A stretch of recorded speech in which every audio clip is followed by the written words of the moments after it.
नमस्कार। आज हम बात कर रहे हैं भारत के सबसे बड़े राज्य राजस्थान के भौतिक भूगोल के बारे में।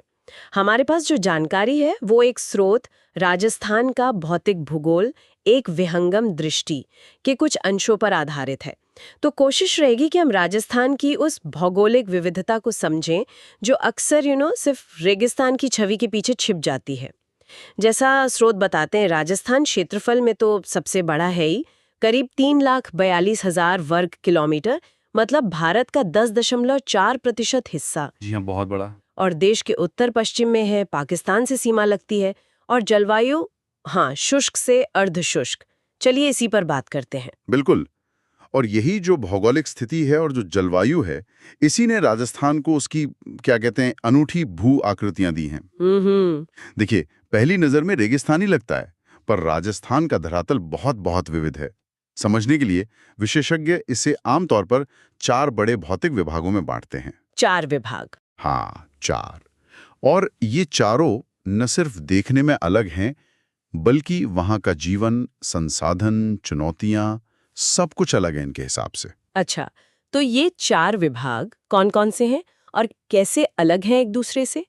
चलिए पता लगाते हैं, एक एक करके समझते हैं इनको।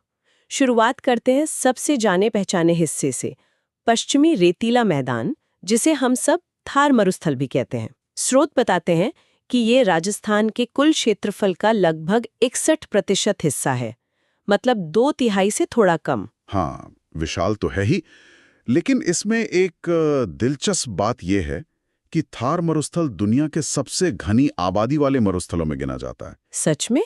रेगिस्तान और घनी आबादी? हाँ, आमतौर पर हम सोचते हैं मरुस्थल मतलब वीराना, पर थार में ऐसा नहीं है। अच्छी खासी बसावट है और इसकी सतह पर बड़े-बड़े रेत के टीले मिलते हैं, जिन्हें वहां के लोग धोरे कहते हैं। धोरे, हाँ सुना है ये नाम। और चूरू, ये सब बड़े जिले इसी रेतीले मैदान में आते हैं। और मौसम, जाहिर है गर्मी और सूखा तो होगा ही, पर कुछ और खास? गर्मी और सूखा तो पहचान है ही। हाँ, बारिश बहुत कम, पश्चिम में तो 10 सेंटीमीटर से भी कम साल भर में। लेकिन जो चीज इसे और मुश्किल बनाती है वो है तापमान का भारी अंतर। मतलब गर्मियों में दिन में तापमान 45-50 डिग्री सेल्सियस तक चला जाता है, पर सर्दियों में रातें एकदम ठंडी, कभी-कभी 0 या उससे भी नीचे। बाप रे, एक ही दिन में इतना फर्क? जी, और पानी का संकट तो है ही। इस पूरे सूखे इलाके की इकलौती जरूरी प्राकृतिक नदी है लूनी। अजमेर के पास नाग पहाड़ियों से निकलती है, अच्छा। पर ये समुद्र तक नहीं पहुंच पाती। ये एक तरह से अंतर्देशीय जल निकासी का उदाहरण है। मतलब नदी जमीन पर ही कच्छ के रण में जाकर खो जाती है। तो फिर पानी की इतनी कमी में जीवन कैसे चलता है? और वो इंदिरा गांधी नहर के बारे में सुना है, उसने कुछ बदला है? जीवन तो चुनौतीपूर्ण है बिल्कुल, पर वहां के लोगों ने, प्रकृति ने इस सूखे के साथ जीना सीख लिया है। पुराने तरीके हैं पानी बचाने के, जैसे टांके, बेरियां। लेकिन हाँ, इंदिरा गांधी नहर परियोजना, जिसे पहले राजस्थान नहर कहते थे, वो तो इस इलाके के लिए क्रांति जैसी है। अच्छा, कैसे? पंजाब की सतलज और व्यास नदियों का पानी, सोचिए, इस नहर से हजारों किलोमीटर दूर पश्चिम राजस्थान के प्यासे इलाकों तक पहुंचाया गया है। इससे पीने का पानी तो मिला ही है, एक बड़े हिस्से में सिंचाई होने लगी है। तो खेती भी होती है अब? बिल्कुल। गंगानगर, हनुमानगढ़, बीकानेर के कुछ हिस्सों में तो खेती का नक्शा ही बदल गया है। जहां पहले सिर्फ बाजरा होता था, वहां अब गेहूं, कपास, सरसों, यहां तक कि फल भी उग रहे हैं। वाह, गंगानगर को तो शायद राजस्थान का अन्न भंडार भी कहते हैं। जी हाँ, बिल्कुल। हालांकि ये भी है कि नहर का पानी हर जगह नहीं है और कहीं-कहीं ज्यादा सिंचाई से सेम और जमीन में नमक बढ़ने जैसी दिक्कतें भी आई हैं। पर कुल मिलाकर देखें तो इस नहर ने थार के बड़े हिस्से की इकोनॉमी और जिंदगी पर बहुत अच्छा असर डाला है। ये तो हुई रेगिस्तान की कहानी। अब आते हैं उस पर्वत श्रृंखला पर जिसे कई लोग राजस्थान की रीढ़ या जीवन रेखा भी कहते हैं, अरावली। स्रोत बताते हैं कि ये दुनिया की सबसे पुरानी वलित पर्वत श्रृंखलाओं में से एक है। ये तो कमाल की बात है। बिल्कुल सही। भूवैज्ञानिक मानते हैं कि अरावली प्री कैम्ब्रियन काल में बनी थी, मतलब आज से कोई 60 करोड़ साल पहले, या शायद उससे भी ज्यादा। 60 करोड़ साल? हाँ, हिमालय से तुलना करें, जो कि नया पहाड़ है, बस कुछ करोड़ साल पुराना, तो अरावली की उम्र का अंदाजा लगता है। ये एक लंबी पतली पट्टी जैसी है, दक्षिण पश्चिम में गुजरात के पालनपुर से शुरू होकर उत्तर पूर्व में दिल्ली तक लगभग 692 किलोमीटर। और राजस्थान में? राजस्थान में यह सिरोही से शुरू होकर उत्तर पूर्व में खेतड़ी तक फैली है, करीब 550 किलोमीटर। ये कोई एक पहाड़ नहीं बल्कि कई समानांतर पहाड़ियां हैं, बीच बीच में मैदान और पठार भी हैं। आपने कहा वलित पर्वत, इसका मतलब क्या है आसान शब्दों में? और सबसे ऊंची चोटी कौन सी है इसकी? वलित पर्वत मतलब वो पहाड़ जो धरती की सतह की चट्टानों के मुड़ने या सिकुड़ने से बने हैं। जैसे आप किसी कपड़े को दोनों तरफ से दबाएं तो उसमें सिलवटें पड़ जाती हैं, कुछ वैसा ही। हाँ, क्योंकि अरावली बहुत पुरानी है तो करोड़ों साल के कटाव से मतलब हवा पानी से घिस घिस कर इसकी ऊंचाई अब हिमालय जैसे नए पहाड़ों जितनी नहीं रही। इसकी सबसे ऊंची चोटी है गुरु शिखर, समुद्र तल से 1722 मीटर ऊंची। ये दक्षिणी अरावली में है, सिरोही जिले में, माउंट आबू में। अच्छा, माउंट आबू। जी, दक्षिणी अरावली का हिस्सा ज्यादा ऊंचा और चौड़ा है। तो सिर्फ एक पुरानी पर्वत श्रृंखला होने के अलावा राजस्थान के लिए अरावली इतनी जरूरी क्यों है? क्या असर है इसका? कैसे? ये राजस्थान को मोटे तौर पर 2 हिस्सों में बांटती है। पश्चिम में सूखा थार मरुस्थल और पूर्व में ज्यादा बारिश वाला उपजाऊ मैदानी और पठारी इलाका। बंगाल की खाड़ी से जो मॉनसून हवाएं आती हैं, ये उनके लगभग समानांतर पड़ती है, तो वो हवाएं ज्यादा बारिश किए बिना आगे निकल जाती हैं और पश्चिमी राजस्थान सूखा रह जाता है। ओहो, वहीं अरब सागर से आने वाली कुछ हवाओं को ये रोकती है, जिससे पूर्वी और दक्षिणी राजस्थान में बारिश होती है। अच्छा, ये तो बहुत महत्वपूर्ण है। बिल्कुल, और ये रेगिस्तान को पूरब की तरफ बढ़ने से भी रोकती है, एक दीवार की तरह। फिर अरावली खनिजों का भंडार है। खनिज? क्या क्या मिलता है? सीसा, जस्ता, तांबा, खेतड़ी तांबे के लिए मशहूर है।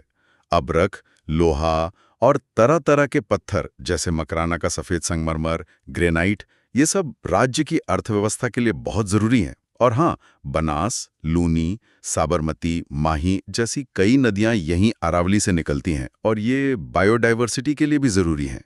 कई वाइल्ड लाइफ सेंचुरी हैं यहाँ। तो अरावली के पश्चिम में रेगिस्तान, अब इस दीवार के पूर्व में चले तो क्या है? आपने उपजाऊ मैदान कहा था। हाँ, अरावली के पूर्व में है राजस्थान का दूसरा बड़ा भौतिक विभाग, पूर्वी मैदानी भाग। ये पश्चिमी रेतीले मैदान से बिल्कुल अलग है, ज्यादातर समतल, उपजाऊ और घनी आबादी वाला। राजस्थान की ज्यादातर खेती और आबादी का बड़ा हिस्सा यहीं है। ये इतना उपजाऊ क्यों है? नदियां ज्यादा हैं या मिट्टी अलग है? दोनों बातें हैं। इस मैदान को बनाया है नदियों ने, अपनी लाई हुई जलोढ़ मिट्टी से। जलोढ़ मिट्टी? सावी। इन नदियों ने मिलकर इस पूरे इलाके को खेती के लिए बहुत अच्छा बना दिया है।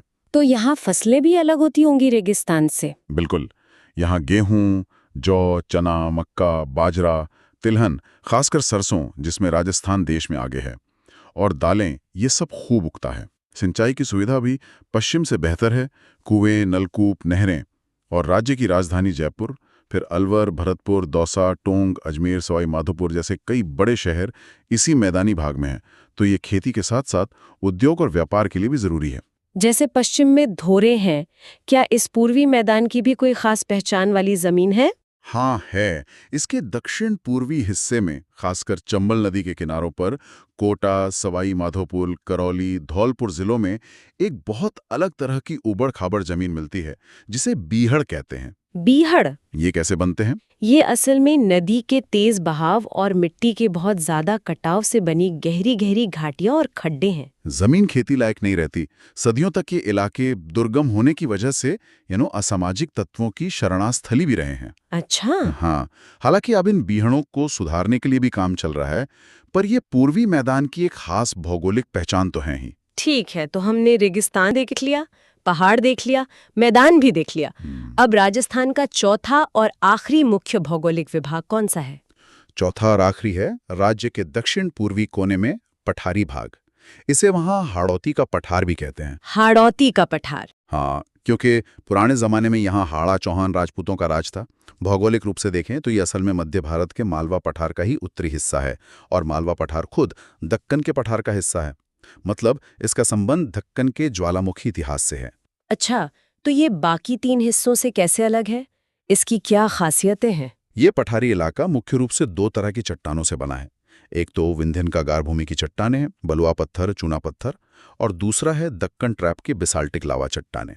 लावा चट्टानें? हाँ, वो पिघली चट्टान जो करोड़ों साल पहले ज्वालामुखी से निकली और जम गई इसी लावा के टूटने फूटने से यहाँ की मिट्टी बनी है जो काली होती है, मध्यम से गहरी काली। काली मिट्टी। जी, काली मिट्टी, जिसे रेगुर भी कहते हैं। ये बहुत उपजाऊ होती है, खासकर कपास और सोयाबीन के लिए। तो यहाँ कपास और सोयाबीन ज्यादा होते हैं? हाँ, कोटा, बूंदी, बारा और झालावाड़ जिले इसी हाड़ौती क्षेत्र में आते हैं। कपास, सोयाबीन के अलावा धान, गेहूं, मक्का और मसाले भी होते हैं। खासकर धनिया, 12 जिला धनिये के लिए मशहूर है। और नदियाँ? चंबल नदी इस पठार की जान है, मुख्य नदी है। चंबल और उसकी सहायक नदियां जैसे काली सिंध, परवन, पार्वती, आहू, इन पर कई बड़े बांध बने हैं। गांधी सागर, राणा प्रताप सागर, जवाहर सागर, कोटा बैराज। हाँ, सुने हैं इनके नाम। इनसे सिंचाई भी होती है और राजस्थान को बिजली भी मिलती है, हाइड्रो इलेक्ट्रिक पावर। और यहाँ बारिश भी पूर्वी मैदान से थोड़ी ज्यादा होती है, खासकर झालावाड़ जिले में। उसे तो मजाक में राजस्थान का चेरापूंजी भी कह देते हैं। अच्छा, तो कुल मिलाकर देखें तो आज की बात से ये तो एकदम साफ हो गया कि राजस्थान मतलब सिर्फ थार का रेगिस्तान नहीं है, जैसा ज्यादातर लोग सोचते हैं। ये तो एक ऐसा प्रदेश है जहाँ दुनिया के सबसे पुराने पहाड़ों में से एक अरावली खड़ी है, फिर नदियों के बनाए उपजाऊ मैदान हैं जो अनाज उगाते हैं, और साथ में लावा से बना एक पठार भी है जिसकी अपनी अलग पहचान है। कितना विविध है। बिल्कुल सही कहा आपने। पश्चिमी रेतीला मैदान अपनी विशालता और सूखेपन के साथ, अरावली अपनी प्राचीनता, खनिजों और जलवायु को बांटने वाली भूमिका के साथ, पूर्वी मैदान अपनी उपजाऊ मिट्टी, घनी आबादी और खेती के साथ, और दक्षिणी पूर्वी पठार अपनी काली मिट्टी, नदियों और खास फसलों के साथ, ये चारों मिलकर राजस्थान की एक बहुत ही जटिल, रंगीन और कह सकते हैं गतिशील भौगोलिक तस्वीर बनाते हैं। हमने देखा कि कैसे हर हिस्से की अपनी अलग जलवायु है, अलग संसाधन हैं, अलग पेड़ पौधे हैं, और इसी वजह से वहाँ की आर्थिक गतिविधियाँ और लोगों के जीने के तरीके भी अलग अलग हैं। यही विविधता ही राजस्थान की असली पहचान है और शायद ताकत भी। ये तो थी राजस्थान के भौतिक भूगोल की एक झलक जो हमें मिली जानकारी से समझ आई। इसने वाकई राज्य की भौगोलिक बनावट को लेकर हमारी समझ को और साफ किया है। और यहाँ एक सवाल मन में आता है, ये सोचना वाकई दिलचस्प है कि राजस्थान की ये जो इतनी जटिल और अलग अलग भौगोलिक बनावट है, कहीं मीलों तक सूखा रेगिस्तान, कहीं पुराने पहाड़, कहीं हरे भरे मैदान, कहीं काली मिट्टी का पठार, ये सब वहां रहने वाले करोड़ों लोगों की जिंदगी को, उनकी सदियों पुरानी और इतनी रिच संस्कृति को, उनके खानपान, पहनावे, त्योहारों, कलाओं और आज के दौर में जो आर्थिक विकास हो रहा है, उसे किस गहराई तक और कितने अलग अलग तरीकों से प्रभावित करती होगी। मतलब भूगोल और संस्कृति का ये जो रिश्ता है, ये अपने आप में एक और गहरी पड़ताल का विषय बन सकता है।